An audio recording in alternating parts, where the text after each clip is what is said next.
আসসালামু আলাইকুম। কেমন আছেন সবাই? আশা করছি আল্লাহ তাআলার অশেষ রহমতে সকলে ভালো আছেন।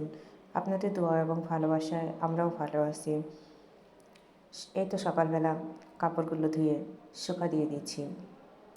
না হলে বুঝতে পারছেন শীতের দিন কাপড়গুলো শুকাতে অনেক কষ্ট হয়ে যাবে। যেহেতু রোদটা তেমন একটা ওঠে না, তাই সকাল সকাল কাপড়গুলো ধুয়ে দিয়েছি। কাপড়গুলো ধুয়ে শুকা দিলাম।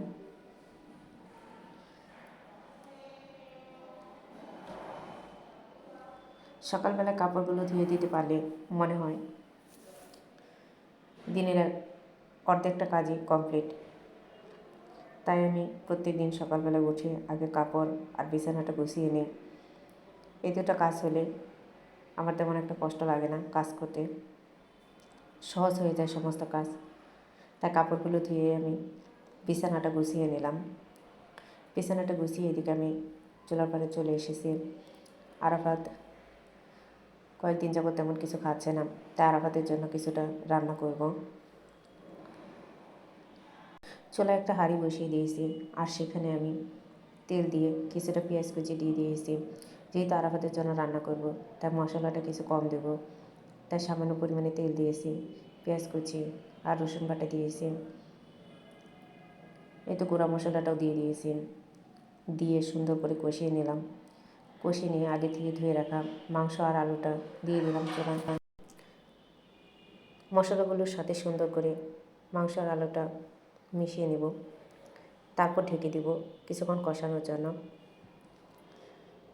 এই তো একটু পরপর ঢাক তুলে নেড়ে দিতে হবে, না হলে নিচ দিয়ে লেগে যাবে। তাই একটু পরপর ঢাকনা তুলে নেড়ে দিতে হবে। কষানোটা হয়ে গেছে, আমি এখানে সামান্য পরিমাণে পানি দিয়ে নেব। আপনারা যারা আমার এই ভিডিওটি দেখছেন অবশ্যই ভিডিওটি লাইক করবেন, কমেন্ট করে জানাবেন ভিডিওটি কেমন হয়েছে।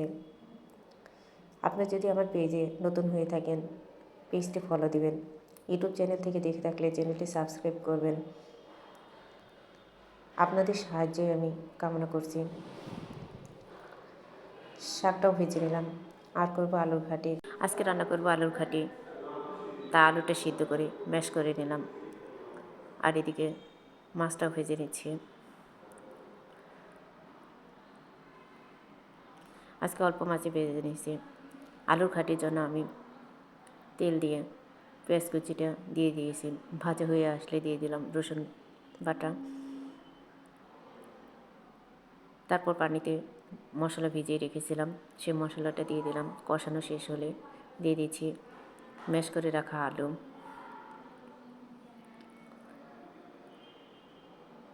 কষিয়ে নিয়েছি, আর সেখানে কিছু পানি দিয়ে ঢেকে দিয়েছি কষানো, সুন্দর করে কষানোর জন্য। ভালোভাবে কষানো হয়ে আসলে দিয়ে দিচ্ছি পানিটা। আমি সবসময় গরম পানিটা ইউজ করি, একটু অলস প্রকৃতি তো, তাই গরম পানিটা ইউজ করি তাড়াতাড়ি হওয়ার জন্য। আর এদিকে মাছটা তুলে নিলাম, মাছ ভাজাটা হয়ে গেছে। সেই কড়াইয়ের মধ্যে আমি তেল দিয়ে দিয়েছি শাকটা ভাজার জন্যে। দিয়ে দিচ্ছি পেঁয়াজ কুচি, রসুন কুচি। ভাজা হয়ে আসলে দিয়ে দেব আগে থেকে সিদ্ধ করে রাখা শাকটা, ভেজে নেব। আপনারা যারা আমার ভিডিওটি দেখেন এমনকি কমেন্ট করেন, তাদেরকে অসংখ্য ধন্যবাদ। এম কুকিং ব্লগস আপু, আপনাকে অসংখ্য ধন্যবাদ আমার সমস্ত ভিডিও দেখার জন্য, এমন কমেন্ট করার জন্য। আশা করছি ভালো আছেন। ওদিকে আমার রান্না শেষ, আর আমি রুমটা ঝেড়ে নিচ্ছি, কারণ এতক্ষণ আরাফাত রুমের ভিতরে অনেক নোংরা করেছে, তাই রুমটা সুন্দর করে ঝেড়ে নিলাম। রুমটা এদিকে ঝেড়ে নিচ্ছি, আর আপনাদের থেকে বিদায় নেব। সকলে ভালো থাকবেন, সুস্থ থাকবেন, আর আমাদের জন্য দোয়া করবেন। আল্লাহ হাফেজ।